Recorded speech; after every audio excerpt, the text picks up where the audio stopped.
Hello, my name is Botchett and I'm a Works Manager for Alan Griffiths.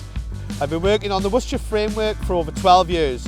During this time, I've witnessed Griffiths' continued growth within the Worcestershire area, employing local labour and using local suppliers and businesses.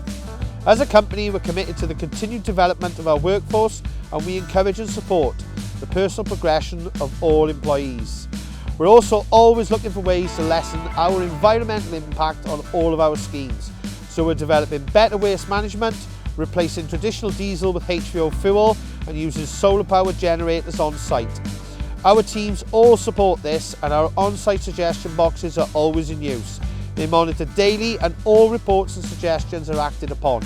It's a great way to get feedback from the staff on site in ways in which we can keep improving.